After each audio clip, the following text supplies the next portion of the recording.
Então, mais do que nunca, não faz sentido a gente brigar entre nós, que estamos todos competindo na mesma merda, mas sim se atentar para essas semelhanças e para a oportunidade de montar uma seleção de futebol com Messi e Neymar.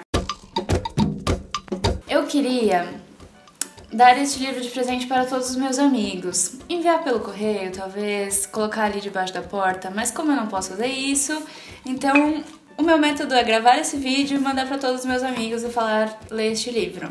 O livro é As Veias Abertas da América Latina, do Eduardo Galeano, que caiu na minha mão. Eu já sabia que era um livro clássico, sociológico, já tinha lido outras coisas do Galeano, mas foi um livro que não mudou a minha vida, mas mudou a minha percepção de vida. Infelizmente não mudou a minha vida. E aí, o que acontece é que algumas semanas atrás teve o debate eleitoral e surgiu o assunto da Ursal, né? Cabo Daciolo fez aí a profecia, não é? Então eu acho que na verdade fica também uma dica que é escutem o Cabo Daciolo, tô brincando. Mas que a gente precisa assistir o debate eleitoral mais abertos ali a todos os comentários que surgem. O que acontece? Porque aí ninguém nunca tinha pensado na Ursal. E aí chegou o Cabo Daciolo e falou, não, Ciro Gomes, porque você está fundando a Ursal, está preparando o plano de implantação da Ursal, e aí não quero que isso aconteça.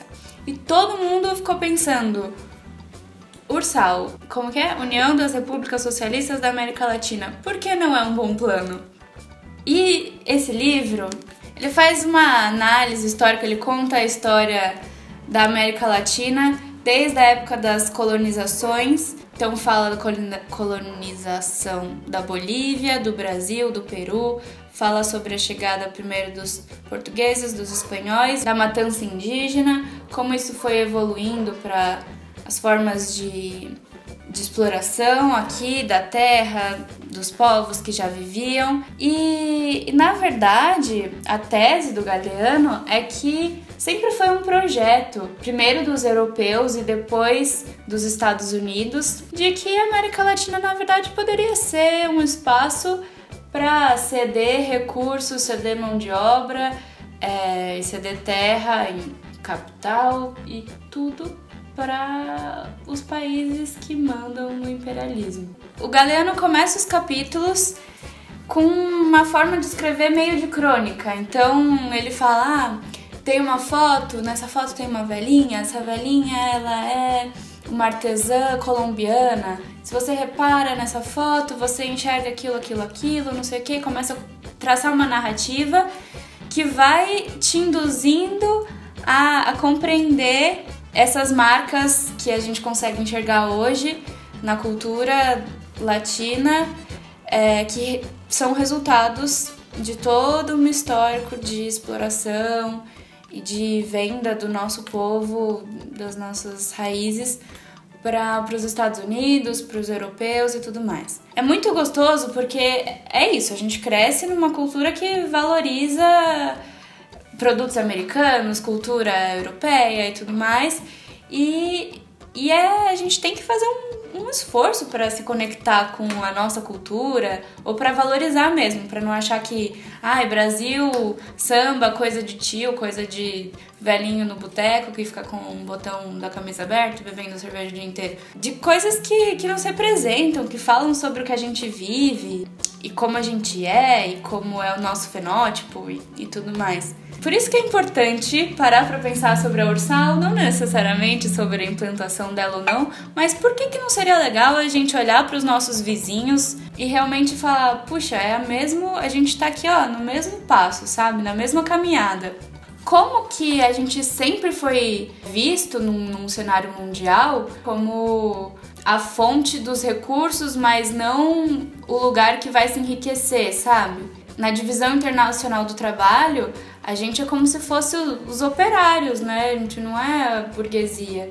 E, inclusive, tem uma parte do livro que ele fala sobre como, na microestrutura dos países, foi importada essa mentalidade, da mentalidade macro de burguesia e trabalhadores, para aqui dentro. Mas que, no fundo, a nossa burguesia também está prestando serviço para pra burguesia americana, ele também tá se vendendo por muito pouco dinheiro dentro do cenário mundial. É triste, assim, não vou dizer que é um livro fácil, que você lê e fica feliz e você só pensa, nossa, muitas coisas, muitos pensamentos. Eu tava falando que não é uma leitura fácil, porque assim, não é um livro que você... Quando eu fui me deparar com esse livro, né, As Veias Abertas da América Latina, eu falei, nossa, poético, muito bonito. E a capa dele é bonita, tem uns mapinhas, tem umas coisas legais. Achei que ia ser uma coisa meio, vamos dar as mãos, dançar uma ciranda. Não é. Tipo, é pesado, assim. Você começa a ler e você vai ficando muito triste, assim, como vai ser difícil mudar as coisas, porque elas são muito mais antigas do que a gente pensa, e é toda uma estrutura que já tá acontecendo há um tempão, a gente já tá sob esses efeitos desde sempre. Não pode tossir. A análise é desde a colonização, né, e fala... O Brasil, por exemplo, ele é só citado quando ele começa a falar da exploração de metais aqui. Então fala como assim, nossa, decepou qualquer terreno que pudesse ser fértil no Peru, por exemplo, fala sobre na Bolívia, como tinha muito ouro, como aquilo saiu daqui completamente, deixa a população totalmente pobre, passando muitas dificuldades que se ela tivesse usufruindo da matéria geográfica que ela tinha, não teria assim, né? Passa pela exploração dos metais, fala sobre a época do café, do açúcar aqui no Brasil, chega na Guerra do Paraguai. Eu já não sei se eu tô falando exatamente na ordem cronológica das coisas. Quando o Paraguai começou a ser uma potência aqui na América Latina, que estava se fortalecendo, que estava fortalecendo a sua subsistência, conseguindo se virar na economia sem precisar ficar comprando coisas da Inglaterra, o Paraguai foi sufocado, principalmente porque era interessante. Vai ter som, a gente vai admitir que vão ter outros sons. Quando isso aqui começar a ficar um pouco mais profissional, a gente se importa com isso, não é mesmo? Porque na lógica de fazer a América Latina como um lugar em que as pessoas vão produzir para fora e consumir de fora, então a gente vai tirar as coisas daqui, mandar para fora para transformar em outros produtos para poder comprar mais caro disso, não fazia sentido que um país pudesse ter força e simplesmente consumir as suas próprias coisas e fortalecer a sua economia. Entra na parte das ditaduras, como esses governos autoritários foram sempre financiados pelos Estados Unidos e pela Inglaterra, e como impressionantemente as histórias se repetiram nesses países, na ditadura do Chile, da Argentina, do Brasil, como sempre, o caminho era sempre o mesmo, sabe?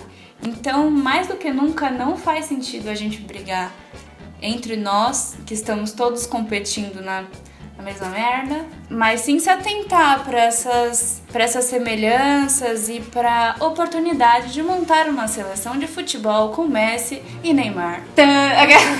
Acho que é isso só. Termina o pack shot. Comprem e leiam e conversem sobre. É importante isso, na verdade. Acho que é importante ler e conversar sobre, e falar com os amigos sobre a sua experiência com a leitura, com esse pensamento, pra, né, não deixar esse pensamento morrer aqui, essa análise. Pensar bonitinho sobre as nossas raízes, sobre a nossa cultura. É isso. Como se eu soubesse muito sobre isso. Eu abro a boca, o cara já vai... Obliterada. Obliterado? Nossa! Segunda palavra do dia, obliterado, o que quer dizer? Obliterado? Não sei. Obliterado? Extinguido. Você conhecia obliterado? Conhece? Assistiu? Ai, gente, eu tô me sentindo péssima. Não, mas são o quê? São as referências aí. Desenhos japoneses. Então, o Paraguai, ele foi obliterado. Não.